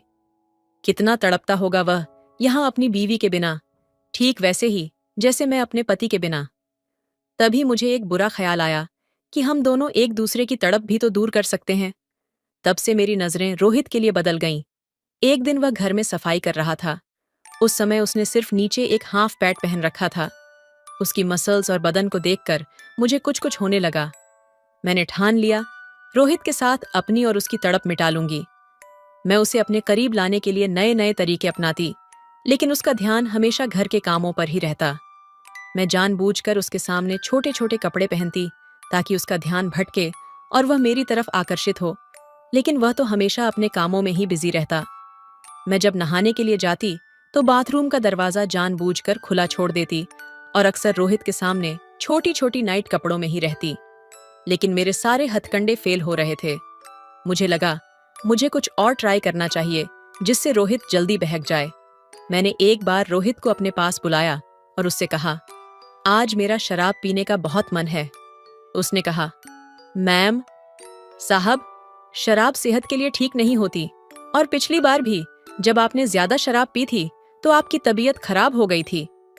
मैंने आपसे कहा था कि आपको अपनी सेहत का ध्यान रखना चाहिए, लेकिन आप मुझे इस बारे में बिल्कुल नहीं सुनते। फिर मैं सोचने लगी कि क्या करूं। मुझे अपने पति की बहुत याद आ रही थी। मैं चाहती थी कि वे मेरे करीब रहें और मुझे प्यार दें, लेकिन मुझे लगता था कि वे अपनी जिंदगी में बिजनेस को प्राथमिकता देते हैं। मेरे दिल में एक विचार आया और मैं समझ गई कि यह तरीका काम कर सकता है। मैं जानती थी कि मेरे पति को मुझसे ज्यादा अपने काम की चिंता है। हर महिला की ख्वाहिश होती है कि उसका पति उसके पास रहे, उसे प्यार दे और उसकी देखभाल करे। लेकिन मुझे लगता था कि शायद मेरी किस्मत में ऐसा नहीं था। उस रात जब रोहित मेरे कमरे में आया तो मैंने उससे कहा, रोहित, मुझे थोड़ा आराम चाहिए। क्या आप मेरे लिए तेल गरम करके लाएंगे और मेरी मदद करेंगे? रोहित ने तुरंत हाँ कह दिया। मैंने अपने कमरे में आराम से बिस्तर पर लेटने का फैसला किया और रोहित को कहा कि वह मुझे मदद करे, क्योंकि मुझे थोड़ी राहत चाहिए थी। रोहित एक ईमानदार और मेहनती व्यक्ति था जो एक बड़े घर में काम करता था। एक दिन उसके मालिक ने घर की साफ सफाई और अन्य कार्यों के लिए कुछ अतिरिक्त जिम्मेदारियां दी, क्योंकि वे कुछ दिनों के लिए बाहर जाने वाले थे। रोहित, मालिक ने कहा, तुम्हारे पास घर का सारा काम करने का अच्छा अनुभव है और मैं जानता हूं कि तुम इसे अच्छे से निभाओगे। तुम्हारे काम की कड़ी मेहनत की मैं सराहना करता हूं। रोहित को यह जिम्मेदारी मिलते हुए खुशी हुई, क्योंकि वह हमेशा अपना काम ईमानदारी से करता था और उसे यह मौका एक नई चुनौती के रूप में मिला था। वह अपने दिन के काम में व्यस्त था और उसने पूरे घर की सफाई का ध्यान रखा। एक दिन जब रोहित एक कमरे में सफाई कर रहा था, तब उसकी मालकिन ने आकर उसे धन्यवाद दिया और कहा, रोहित, तुमने बहुत अच्छा काम किया है। मुझे पूरा यकीन है कि तुम घर को अच्छे से संभाल सकोगे। जबकि हम बाहर हैं, तुम जैसे लोगों के कारण काम आसान हो जाता है। रोहित ने मुस्कुराते हुए कहा, धन्यवाद मैम। मैं हमेशा कोशिश करता हूँ कि अपना काम ईमानदारी से करूंगा और घर की देखभाल अच्छी तरह से करूं। तुम्हारे परिवार के लिए कुछ मदद चाहिए? मालकिन ने पूछा। अगर तुम्हारे पास कोई विशेष जरूरत हो तो मुझे बताओ, मैं मदद करने के लिए तैयार हूं। रोहित को यह सुनकर थोड़ी राहत मिली, लेकिन उसने विनम्रता से जवाब दिया, नहीं मैम, मैं अपनी स्थिति को समझता हूं और मुझे आपकी मदद की आवश्यकता नहीं है। मुझे अपने परिवार के लिए काम करना है और मैं अपनी मेहनत से उन्हें समर्थन देने की कोशिश करता हूं। मालकिन ने मुस्कुराते हुए कहा, यह बहुत अच्छा है रोहित। तुम्हारी मेहनत और समर्पण को मैं हमेशा सराहूंगी। रोहित ने अपना काम पूरी ईमानदारी से किया और जब मालिक घर वापस आए तो उन्होंने रोहित की मेहनत को सराहा और उसे और अधिक जिम्मेदारी दी। रोहित को यह देखकर खुशी हुई कि उसके कड़ी मेहनत और समर्पण को मान्यता मिली और वह अपने परिवार को और भी अच्छे से समर्थन देने में सक्षम हुआ। सारा खर्चा मैं खुद उठाऊंगी। वह थोड़ा संकोच कर रहा था, लेकिन मैं जान चुकी थी कि रोहित खुद को रोक नहीं पा रहा है और अनजाने में अपनी भावनाओं को दबा रहा है। मुझे समझ में आ गया था कि वह भी अपनी पत्नी के प्यार को तरस रहा है। मैंने रोहित से कहा, रोहित, मैं भी अपने पति का प्यार पाने के लिए बहुत बेचैन हूं और तुम भी अपनी पत्नी का प्यार पाना चाहते हो, तो क्यों ना हम दोनों एक दूसरे को वो प्यार दें जिसकी हमें जरूरत है। मना मत करना रोहित, वरना मैं जी नहीं पाऊंगी। समझ लो, आज की रात मैं ही तुम्हारी घरवाली हूं और तुम्हारा मुझ पर पूरा अधिकार है। इतना कहकर मैंने उसे अपनी बाहों में जकड़ लिया, लेकिन रोहित ने मुझे एक ही झटके में खुद से दूर कर दिया। उसने चादर उठाकर मेरे शरीर को ढक दिया और सिर झुकाकर अपने हाथ जोड़कर खड़ा हो गया। फिर उसने धीरे से कहा, मैम साहब, यह हमसे नहीं होगा। हम अपनी पत्नी को बहुत प्यार करते हैं और हम उसकी बेवफाई नहीं कर सकते। हम अपने मालिक के साथ भी गद्दारी नहीं कर सकते, वरना हम गद्दार कहलाएंगे। मैम साहब, हम गरीब जरूर हैं, लेकिन अपनी मेहनत का खाते हैं। हम जानते हैं कि मालिक आपको छोड़कर कई महीनों तक विदेश में रहते हैं, लेकिन इसका मतलब यह नहीं कि आप उनसे बेवफाई करें। आप उनसे प्यार से बात कीजिए, शायद वह आपकी बात मान जाए। अगर हम अपनी पत्नी के बिना उसकी यादों के सहारे जी सकते हैं, तो फिर आप क्यों नहीं? प्यार और विश्वास भी तो कोई चीज होती है। मालिक इतनी मेहनत करते हैं, वो भी आपकी खुशी के लिए करते हैं। अगर मैंने ज्यादा बोल दिया हो तो माफ करना। रोहित की बातें सुनकर मेरा सिर शर्म से झुक गया। मुझे अपनी गलती का एहसास हो गया था। मैं उसे नजरें भी नहीं मिला पा रही थी। उसकी एक एक बात मेरे कानों में गहरे असर डाल रही थी। रोहित फिर कहने लगा, मैम साहब, अब मैं आपके घर में काम नहीं कर सकता। मैं कल ही यहां से चला जाऊंगा और कोई दूसरी नौकरी तलाश करूंगा। मैंने रोहित से कहा, ऐसा मत करो, मैं अपनी गलती के लिए बहुत शर्मिंदा हूं। तुम क्यों नौकरी छोड़ रहे हो? रोहित ने कहा, नहीं मैम साहब, अब हमें यहां से चले जाना ही ठीक होगा, क्योंकि जब जब हम आपको देखेंगे शायद हम आपसे नजरें नहीं मिला पाएंगे और ना ही आप हमें नजरें मिला पाएंगी। आप भी जवान हैं, हम भी जवान हैं, कहीं हम बहक ना जाएं। हमें डर लगता है, इसलिए हमारा यहाँ से चले जाना ही बेहतर होगा। मैंने हाथ जोड़कर रोहित से माफी मांगी और कहा, मैं जो भी गलती की उसके लिए मुझे माफ कर दो। मैं थोड़ी देर के लिए बहक गई थी। पता नहीं कैसे मेरे दिल और दिमाग में गलत विचार आ गए थे। रोहित ने कहा, मैम साहब, आप हमसे माफी न मांगे। इस उम्र में इंसान से कभी कभी गलतियां हो जाती हैं। आप मालिक से बात करें, सब कुछ ठीक हो जाएगा। अगले दिन रोहित अपना सामान उठाकर हमेशा के लिए हमारे घर से चला गया। जाते जाते उसने मुझे माफ तो कर दिया था, लेकिन मेरी गलतियों की वजह से एक ईमानदार और भोले भाले नौकर को अपनी नौकरी छोड़नी पड़ी थी। मैंने अपनी गलतियों के कारण एक अच्छा इंसान खो दिया। अगले कुछ दिन मैं लगातार अपनी गलती पर सोचता रहा। रोहित की अच्छाई, उसकी ईमानदारी और सच्चाई को देखकर मुझे यह एहसास हुआ कि एक आदमी केवल अपनी मेहनत और ईमानदारी से ही किसी काम में सफलता हासिल कर सकता है, लेकिन कभी-कभी दूसरों की छोटी सी गलती या गुस्से का शिकार बन जाता है। मेरी गलती के कारण न सिर्फ एक अच्छा इंसान अपनी नौकरी खो बैठा, बल्कि मैंने अपने दिल और दिमाग को भी खो दिया था, जो इस कदर खुद को ठेस पहुंचाने वाली गलती कर बैठा। मेरे मन में यह सवाल उठने लगा कि क्या हम किसी का विश्वास तोड़कर अपने अहंकार को संतुष्ट कर सकते हैं? क्या किसी के दिल को दुखाकर हम अपनी गलतियों का खामियाजा नहीं भुगतते हैं? मैंने महसूस किया कि रोहित का मुझसे जाना सिर्फ एक नौकरी का नुकसान नहीं था, बल्कि मुझे आत्ममूल्य और इंसानियत की परिभाषा सिखाने वाला एक पाठ था। कुछ दिन बाद मैं खुद को कड़ी मेहनत में व्यस्त रखने की कोशिश करने लगा, ताकि इस गहरे नुकसान से उबर सकूं। लेकिन एक दिन जब मैं अपने कमरे में बैठा था, अचानक मेरे फोन पर एक मैसेज आया। वह मैसेज रोहित का था। मैम साहब, मुझे सब समझ आ गया है। हम सभी इंसान हैं और गलती करना स्वाभाविक है। मैंने जो किया वह भी मेरी एक छोटी सी प्रतिक्रिया थी। मैं जानता हूं कि आप कभी जानबूझकर ऐसा कुछ नहीं करना चाहती थीं। आप मेरी चिंता न करें, सब ठीक रहेगा। अगर मौका मिला तो फिर से काम करने आऊंगा। मैंने आंखों में आंसू महसूस किए। रोहित ने जिस तरह से मुझसे माफी मांगी, वह मुझे और भी अधिक आत्मग्लानि से भर गया। मैंने सोचा, क्या मेरी गलती उसे इतना चोट पहुंचा सकती थी कि उसने अपनी अच्छाई और माफी का रास्ता चुना? उसने मुझे सीख दी थी, पर अफसोस, ये सब मुझे तभी समझ आया जब वह मुझे छोड़ चुका था।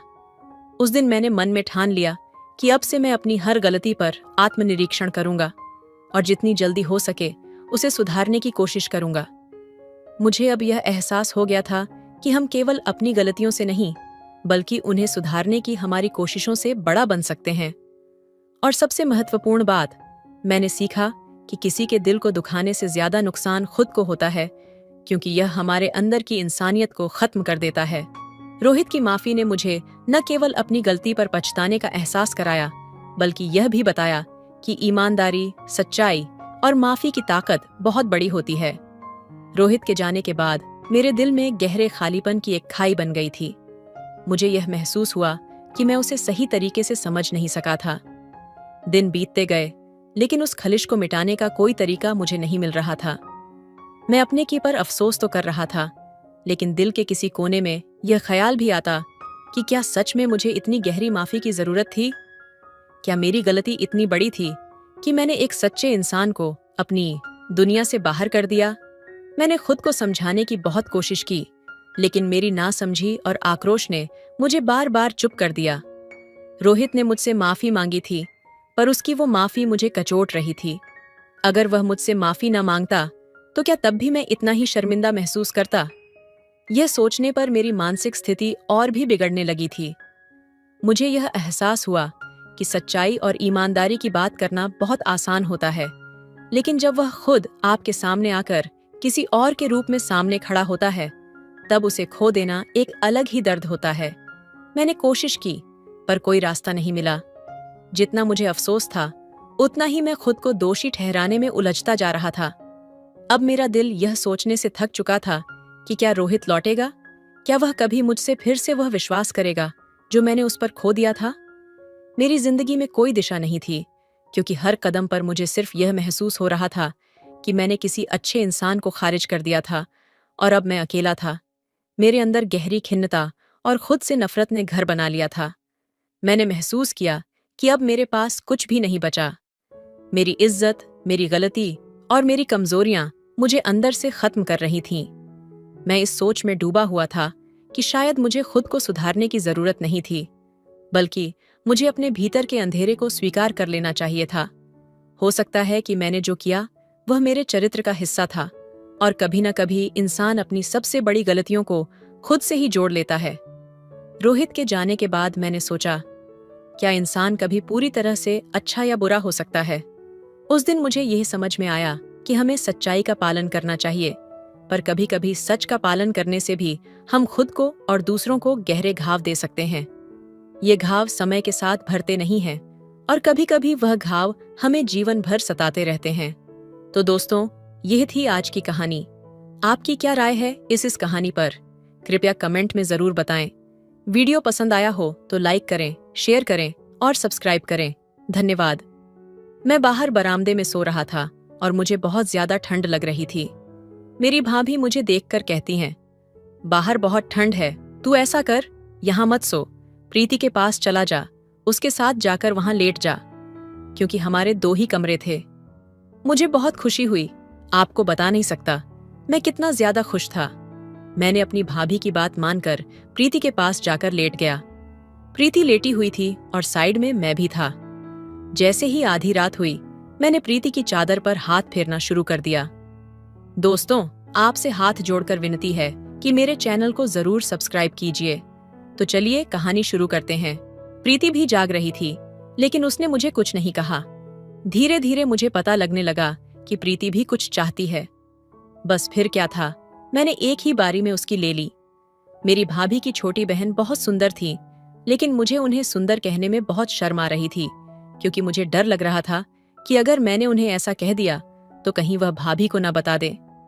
आज तक मैंने भाभी की बहन से ऐसी बातें करते नहीं सुनी थीं। हम जॉइंट फैमिली थे। मेरे पापा और चाचा जी खेती का काम करते थे और वे ज्यादातर खेत में ही रहते थे। मेरी भाभी और मेरी मम्मी घर पर ही रहती थीं। मेरी भाभी का एक बेटा था जिसकी उम्र करीब 6 साल थी। मेरी भाभी की 2 बहनें थीं। भाभी की उम्र 28 साल थी और उनकी छोटी बहन की उम्र करीब 24 साल थी। भाभी की बहन को तो मैंने चाचा के शादी वाले दिन ही अपना दिल हार बैठा था। शाम के समय हम खाना खा रहे थे। उसी वक्त भाभी ने मुझे बताया कि बलजीत का जन्मदिन है और उसकी मौसी को यहाँ आना है और वह उसे लेकर आ जाए। बस फिर मैंने यह सुनते ही शादी जैसी चाहत मेरे दिल में चढ़ गई। मैंने वैसे ही भाभी से पूछ लिया, भाभी, आपके घरवां को भीना है? भाभी ने कहा, नहीं, उनको नहीं आना, क्योंकि पापा की सेहत ठीक नहीं है, इसी वजह से मम्मी उन्हें छोड़कर नहीं आ सकती। लेकिन छोटी बहन ने कहा, मेरे इकलौते भांजे का जन्मदिन है तो जरूर आऊंगी। जब वह बस स्टैंड पर जाएंगे तो तुम उन्हें ले आना। मैंने उन्हें तुम्हारा नंबर दे दिया है, बस स्टैंड पर आकर वह तुम्हें फोन कर देंगी। मैं आपको बता नहीं सकता उस समय मुझे कितनी ज्यादा खुशी हो रही थी। मैंने जल्दी से खाना खाया और अपने कमरे में चला गया। अपनी सुंदर सी पेंट शर्ट निकालकर प्रेस करने लगा, क्योंकि आज मैं भाभी की बहन को अपनी ओर आकर्षित करना चाहता था। मैं उन्हें काफी टाइम से पसंद करता था, लेकिन मुझे नहीं पता था कि वह मुझे पसंद करती है या नहीं, और ना ही मैंने कभी उनसे इस बारे में पूछा था, क्योंकि मेरे अंदर इतनी हिम्मत नहीं थी। मैं बहुत बेसब्री से उनके फोन आने का इंतजार कर रहा था। मुझे यह था कि वह जल्दी से मुझे फोन करें और मैं भागकर उनके पास चला जाऊं और उन्हें गले लगाऊं। लेकिन गले लगाना तो मैं सपनों में ही सोच सकता था, असल में मैं कुछ नहीं कर सकता था। खैर, मैंने जल्दी जल्दी अपने कपड़े प्रेस किए और बाथरूम में नहाने चला गया। वैसे मैं अपना फोन बाथरूम से बाहर ही रखता था, लेकिन आज मुझे इतना ज्यादा चाहत था कि मैंने बाथरूम में ही फोन ले लिया। मुझे यह था कि अगर उन्होंने मुझे फोन किया और मेरा फोन मेरे पास ना हुआ तो कहीं वह गुस्सा ना हो जाए और फोन करके भाभी को ना बता दे। बस इसी वजह से मैंने फोन बाथरूम में ही ले गया। जल्दी से नहा के अपने कपड़े पहनकर बाहर आ गया। आज मैंने एक महंगा परफ्यूम लगाया था, जिसे मैंने एक बार भी यूज नहीं किया था। मेरे बर्थडे पर वह परफ्यूम मुझे मेरे दोस्त ने गिफ्ट में दिया था, जिसे आज स्पेशली मैंने भाभी की बहन के आने की खुशी में लगाया था। परफ्यूम से ज्यादा भाभी की बहन मेरे लिए स्पेशल थी, जिसे मैं काफी समय से मिस कर रहा था, लेकिन कभी भी उनके साथ बात नहीं हुई थी। और आज मुझे उनके साथ कई बातें करने का मौका मिल रहा था। मैं पूरी तरह तैयार हो चुका था कि तभी मुझे एक नए नंबर से फोन आया।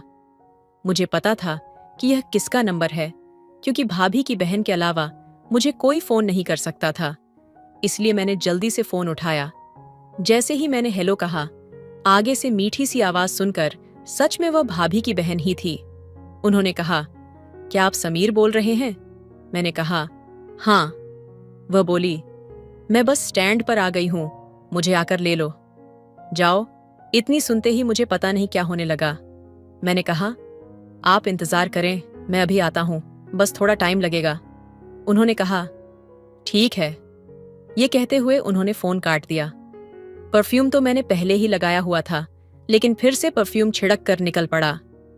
मैंने जल्दी से चाबी उठाई और खुशी खुशी भाभी की बहन को लेने चला गया। मुझे काफी ज्यादा एक्साइटमेंट हो रही थी उन्हें देखकर, क्योंकि आज मुझे उन्हें काफी समय बाद देखना था। भाभी की शादी के बाद मैं हॉस्टल की पढ़ाई के लिए दूसरे शहर चला गया था और वहां से मैं काफी सालों बाद घर आया था। इस वजह से मेरी उनसे मुलाकात नहीं हो सकी थी और ना ही हमने एक दूसरे का नंबर लिया था जिससे हम फोन पर बात करते। इस वजह से मुझे बहुत ज्यादा खुशी हो रही थी। उस समय मेरी खुशी का कोई ठिकाना नहीं था। खैर, 10 मिनट का रास्ता था।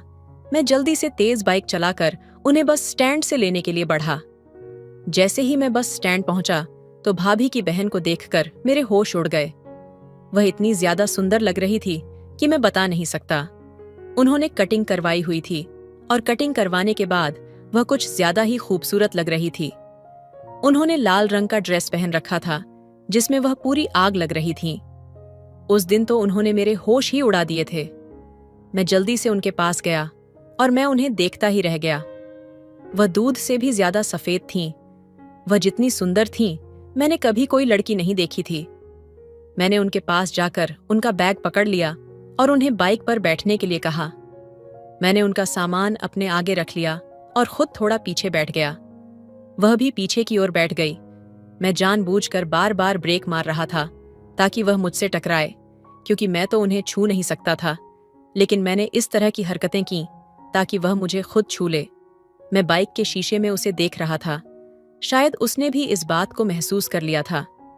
जब मैं उसे लेकर आ रहा था, उस समय मैं बाइक बहुत तेज चला रहा था, लेकिन अब मैं बाइक इतनी धीरे चला रहा था कि अगर कोई भी टहलते हुए भी जाता तो वह मुझसे पहले पहुंच जाता। शायद उसने भी इस बात को महसूस कर लिया था। आखिरकार उसने मुझसे कह दिया, इससे अच्छा तो मैं चलकर चली जाती। मैंने मजाक में कह दिया, मैं पहली बार ड्राइविंग कर रहा हूं, इसीलिए अभी थोड़ा डर लग रहा है। वह बोली, आपसे ज्यादा तेज तो मैं चला लेती हूं। मैंने कहा, फिर मुझे भी सिखा दो। मेरी यह बात सुनकर वह हंसने लगी और बोली, अगर तुम्हें मेरी तरह तेज ड्राइविंग सीखनी है तो तुम लोगों के एक्सीडेंट ही करोगे। उसकी इस बात पर मेरा हंसना बंद नहीं हो रहा था। वह भी हंस रही थी और हंसते हुए वह कुछ अधिक ही खूबसूरत लग रही थी। मैंने कहा, वैसे तुम्हारी स्माइल बहुत सुंदर है। मेरी बातें सुनकर वह शर्माने लगी। इसी तरह की बातें करते हम घर पहुंच गए। भाभी अपनी बहन को देखकर बहुत खुश हो गईं। खुशी के साथ वह एक दूसरे से गले मिलने लगीं। राहुल भी अपनी मौसी को देखकर बहुत खुश हो रहा था। अगले दिन भाभी के बेटे का जन्मदिन था। घर में तैयारियों का माहौल था, क्योंकि हमने अपने घर में एक छोटी सी पार्टी रखी थी। हमने रिश्तेदारों को नहीं बुलाया था, लेकिन गांव के सभी को बुलाया था। रात के समय पार्टी शुरू हो गई। जन्मदिन मनाने के लिए मैंने बलजीत को कपड़े लाकर दिए थे। मैं चाहता था कि राहुल की मौसी पहले तैयार हो जाए ताकि मैं उसके साथ मैचिंग कपड़े पहन सकूं। शायद ऐसे फीलिंग लड़कियां लेती होंगी, लेकिन मैं जैसी फीलिंग ले रहा था वह अनोखी थी। मैंने देखा कि रात की पार्टी में उसने नीले रंग का सूट पहना हुआ था। उसमें वह बहुत ज्यादा कमाल लग रही थी। जब मुझे पता चला कि उसने नीला रंग का सूट पहना है तो मैंने भी उसी समय नीली शर्ट खरीद ली। मैं सभी के सामने अपनी यह कोशिश कर रहा था कि मैं नहीं जानता था कि भाभी की बहन को भी वही रंग पहनना है। मैंने तो पहले ही इसे सिलेक्ट कर लिया था। खैर, सभी ने इस बात को ज्यादा सीरियस नहीं लिया, क्योंकि सभी पार्टी में बिजी थे, लेकिन इस बात को भाभी की बहन ने कुछ ज्यादा ही सीरियस ले लिया। पार्टी का अरेंजमेंट बहुत अच्छा किया गया था। रात के 12 बजे पार्टी खत्म हो गई और खाना खाने के बाद सभी अपने अपने घर चले गए। रात के समय भाभी का बेटा मेरे साथ ही सोया, क्योंकि वह शुरू से ही मेरे साथ रहता था और अब तो मेरे साथ सोने की आदत हो गई थी। मैं अपने कमरे में अकेला सोता था, इसीलिए मैंने उसे अपने साथ सोने के लिए ले लिया था। मैं भी उसके साथ बहुत प्यार करता था, लेकिन आज वह जिद कर रहा था कि मैं अपनी मौसी के साथ सोऊं। मैंने कहा, भाभी कोई बात नहीं, उन्हें अपनी मौसी के साथ ही सोने दो, मैं बाहर बरामदे में लेट जाऊंगा। इसके बाद बलजीत अपनी मानसी के साथ मेरे कमरे में मेरे बिस्तर पर लेट गया और मैं बाहर बरामदे में अपना मन ढककर लेट गया। लेकिन बाहर बहुत ज्यादा ठंड थी, फिर भी मैंने सोचा कि मैं उन्हें डिस्टर्ब नहीं करूंगा, वे आराम से सो जाएं। वैसे भी थोड़े टाइम बाद दिन निकल ही जाएगा। मैं अभी फोन बंद करके सोने की तैयारी कर ही रहा था कि तभी भाभी मेरे पास आ गई और बोली, बाहर तो बहुत ज्यादा ठंड है, मैं तुम्हें इस तरह बाहर नहीं सोने दूंगी। तुम एक काम करो, तुम भी अंदर जाकर सो जाओ। ये सुनते मेरे चेहरे पर खुशी आ गई, लेकिन मैंने भाभी के सामने अपनी खुशी जाहिर नहीं होने दी। मैंने कहा, नहीं भाभी, इस तरह अच्छा नहीं लगता। भाभी बोली, कोई बात नहीं, फिर क्या हो गया, तुम चलो अंदर, मैं तुम्हें कह रही हूं ना। उसी समय भाभी ने मेरा हाथ पकड़ लिया और मुझे अंदर ले गई। मैंने देखा राहुल अपनी मौसी के साथ सो रहा था। उसी समय भाभी ने अपनी बहन को जगाया और कहा, राहुल को थोड़ा साइड करके ले ले, इसे बीच में इसको भी रख लो। मैंने देखा बाहर ठंड में कांप रहा था। वह मचलते हुए अपनी आंखों से अपने भांजे की ओर देखने लगी और मैं अब बिस्तर के कोने में लेट गया। हम बिस्तर पर लेटे थे, लेकिन हमारे बीच कोई ज्यादा दूरी नहीं थी, क्योंकि राहुल बिस्तर के किनारे पर लेटा था और हमारे बीच में प्रीति लेटी थी और सबसे आखिर में मैं लेटा था। मैंने लाइट ऑफ की और फिर से बिस्तर पर आकर सो गया। मैं प्रीति के सामने सोने का नाटक कर रहा था, लेकिन प्रीति के साथ बिस्तर पर लेटे रहने में मुझे नींद कैसे आ सकती थी। मेरा मन तो शरारत करने का कर रहा था, लेकिन मैं चाहता था कि इसकी शुरुआत प्रीति करें। शायद ऊपर कोई मेरी बात सुन रहा था। थोड़ी देर बाद मुझे ऐसा महसूस हुआ जैसे किसी ने मेरे पैरों की उंगलियों को छू लिया हो। मुझे यह जानने में देर नहीं लगी कि यह पैर किसका है, क्योंकि राहुल तो साइड में लेटा था और बीच में प्रीति थी। जैसे ही प्रीति ने मेरे साथ ऐसी हरकत की, मेरे पूरे शरीर में हलचल हो गई। वैसे भी मैं जाग रहा था और इस हलचल को मैंने जल्दी ही महसूस कर लिया था। मैंने देखा कि कोई बार बार मेरे पैरों की उंगलियों को छू रहा है। मुझे यह बहुत अच्छा लग रहा था। उस समय मेरे पूरे शरीर में आग लग गई। मैंने जानबूझकर सोने का नाटक करना शुरू कर दिया। फिर मैंने अपने जज्बातों पर काबू न रखते हुए जल्दी से अपना हाथ प्रीति के चादर पर रख दिया। मैंने अपने हाथ को इस तरीके से रखा कि उसे यह महसूस हो कि मैं नींद में यह सब कर रहा। जिस तरह वह बार बार मेरे पैरों को छू रही थी, उससे मुझे यह अंदाजा हो गया कि वह अभी तक सोई नहीं है, बल्कि जाग रही है। मैंने धीरे धीरे यह महसूस करने की कोशिश की कि उसका हाथ कहाँ है, और जल्दी ही मुझे उसका हाथ मिल गया। मैंने अपने हाथ से उसके हाथ को सहलाना शुरू कर दिया, क्योंकि मैं पहली हरकत उसे करवाना चाहता था। खैर, जिस तरह की सोच मैं कर रहा था, वैसा ही मेरे साथ हो रहा था। लेकिन मुझे हैरानी तब हुई जब उसने पलटकर मुझे गले लगा लिया। जैसे ही उसने मुझे गले लगाया, मेरे पूरे शरीर में करंट सा लग गया।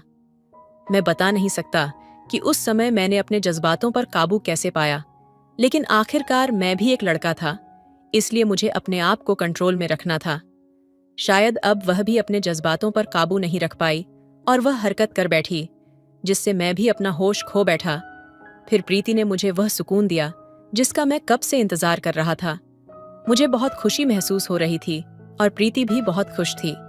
हम सारी रात साथ में सोते रहे। अगले दिन उसे अपने घर जाना था। मेरा दिल नहीं कर रहा था कि मैं उसे भेजूं, इसलिए मैंने जिद करके उसे 1 हफ्ते के लिए रोक लिया। 1 हफ्ते हमने बहुत मस्ती की और 1 हफ्ते बाद वह अपने घर चली गई।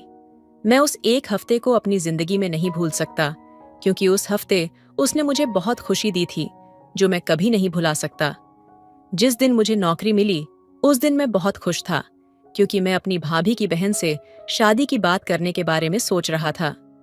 एक दिन मैंने अपनी भाभी को बता दिया, भाभी, मैं आपकी बहन से बहुत प्यार करता हूँ और उससे शादी करवाना चाहता हूँ। मेरी भाभी को इस बात पर कोई ऐतराज नहीं था, क्योंकि मेरी अच्छी नौकरी लग चुकी थी और मेरी सैलरी भी बहुत अच्छी थी। भाभी ने अपने घर के साथ भी बात की और उन्होंने भी मान लिया। अब 1 महीने बाद हमारी शादी है और हम दोनों बहुत खुश हैं। अब हम अपनी जिंदगी के पूरे नज़ारे लेते हैं। हमारी शादी के बाद पहली रात को कुछ अलग ही था। जब हम अपने कमरे में पहुंचे तो लाइट्स मध्यम हो गई थीं और हल्की सी खुशबू कमरे में बिखरी हुई थी। मेरा दिल तेजी से धड़कने लगा, लेकिन साथ ही एक अजीब सा सुकून भी था। वह मेरे सामने खड़ी थी। उसकी आंखों में नमी और मुस्कान की झलक थी, जैसे कुछ नया, कुछ बहुत खास होने वाला हो। क्या तुम खुश हो? मैंने धीरे से पूछा। आवाज में थोड़ी सी घबराहट थी, लेकिन उसने बिना कुछ कहे अपनी आंखों से ही मेरी दिल की बात समझी। उसने मेरी ओर बढ़ते हुए मेरे हाथों को अपनी पकड़ में लिया और फिर मेरे करीब आकर कहा, तुमसे शादी करने के बाद मुझे ऐसा लगता है जैसे मेरी दुनिया पूरी हो गई हो। उसकी आवाज में वह मीठी सी मासूमियत और गहरी भावनाएं बसी हुई थीं, जो मेरे दिल को छू गईं। वह मेरी ओर देखकर मुस्कुराई और मैंने उसकी आंखों में एक चमक देखी, जैसे पूरी कायनात उसी पल हमारे लिए थम गई हो। मैंने धीरे से उसका चेहरा अपनी ओर किया और फिर हम दोनों एक दूसरे के बेहद करीब आ गए। उसकी सांसें मेरी त्वचा से टकराईं और जैसे जैसे हम एक दूसरे में समाते गए, मुझे लगा जैसे हमारा हर पल, हर सांस एक दूसरे से जुड़ रहा हो। हमारी शांति और प्यार के बीच में शब्दों की कोई जरूरत नहीं थी। उस पल में हमारी आंखें, हमारी शारीरिक मौजूदगी, सब कुछ कह रहा था। हर छोटा सा इशारा, हर हल्की सी मुस्कान, हर एक हल्की छुअन, ये सब कुछ बहुत गहरा और अनमोल था। हम दोनों अपनी पूरी तन्मयता के साथ एक दूसरे में खो गए थे, जैसे हम एक दूसरे से बहुत समय पहले जुड़ चुके थे। उस रात वह पहली बार मेरे करीब आई और मैं महसूस कर सकता था कि यह कोई साधारण रात नहीं थी।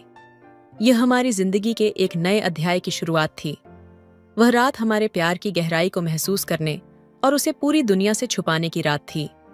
सब कुछ बस वही था जो मैं चाहता था, एक दूसरे के साथ, बिना किसी घबराहट के, बिना किसी डर के, सिर्फ प्यार और सामंजस्य से। रात का सन्नाटा जैसे हमें एक दूसरे के करीब और करीब ले आता था। कमरे में हल्की सी बत्तियों की रोशनी थी, जो हमारे चेहरे पर एक नरम आभा डाल रही थी। हम दोनों एक दूसरे के सामने थे, लेकिन कोई शब्द नहीं थे। उस पल में जैसे सारी दुनिया ठहरी हुई थी, सिर्फ हम दोनों का प्यार बाकी था। मेरी नजरें उसकी आंखों में थीं और उसके होंठों की हल्की मुस्कान में पूरी दुनिया समाई हुई थी।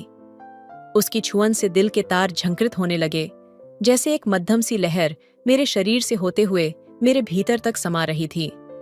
मैंने धीरे से उसका हाथ पकड़ा और उसे अपनी ओर खींच लिया। उस पल में हमें बस एक दूसरे की जरूरत थी। कोई दूरी नहीं, कोई भी झिझक नहीं। हम दोनों अपनी पूरी तन्मयता के साथ एक दूसरे में खो गए थे। उसकी सांसें मुझसे मिलकर जैसे हमारी आत्माओं का एक अनोखा संवाद कर रही थीं। मैंने उसके बालों को हल्के से सहलाया और उसकी आंखों में वो प्यार देखा जो मैंने कभी किसी से महसूस नहीं किया था। वह धीरे से मुझसे लिपटी और उसके हल्के से शब्द मेरी कानों में गूंजे, तुम मेरे हो हमेशा के लिए। वो शब्द मेरे भीतर गूंजे और लगा जैसे समय का पहिया वहीं थम गया हो। मैंने उसे अपनी बाहों में समेट लिया और हमारी धड़कनें एक दूसरे के साथ मिल गईं। उसकी आंखों में वह गहराई थी जिसमें मैं खुद को खो देना चाहता था। हर एक पल जैसे हम और करीब आ रहे थे, जैसे हमारे बीच का हर बंधन, हर दूरी खत्म हो रही थी। उसके होंठों का हल्का स्पर्श मेरे चेहरे पर एक नई ऊर्जा जगा रहा था और मुझे ऐसा महसूस हुआ जैसे हम दोनों पूरी कायनात से एक हो गए हों। हमारी दुनिया सिर्फ हम थे, हमारा प्यार, हमारी छुअन, हमारी बातें और वह अनमोल समय जो हम दोनों को एक दूसरे में समाहित कर रहा था। जैसे हमारे बीच की हर दीवार टूट रही थी और हमारे बीच एक नया खूबसूरत रिश्ता बन रहा था। वह समय, वह पल जिसे हम दोनों कभी नहीं भूल सकते थे। हम सिर्फ एक दूसरे के साथ थे, बिना किसी और के होने के, और मुझे महसूस हुआ कि यही प्यार है, यही असली बंधन है। एक दूसरे की हंसी, मुस्कान और उन पलों में पूरी दुनिया की सबसे बड़ी ताकत समाई हुई है। मेरे पास कोई शब्द नहीं थे, बस मैं उसे अपनी बाहों में और कसकर समेटने लगा। हमारी सांसों का मिलन, हमारी भावनाओं का संगम, ये सब कुछ ऐसा था जो हमेशा के लिए हमारे दिलों में बस जाने वाला था। तो दोस्तों, आपको ये कहानी कैसी लगी? कमेंट करके जरूर बताइए।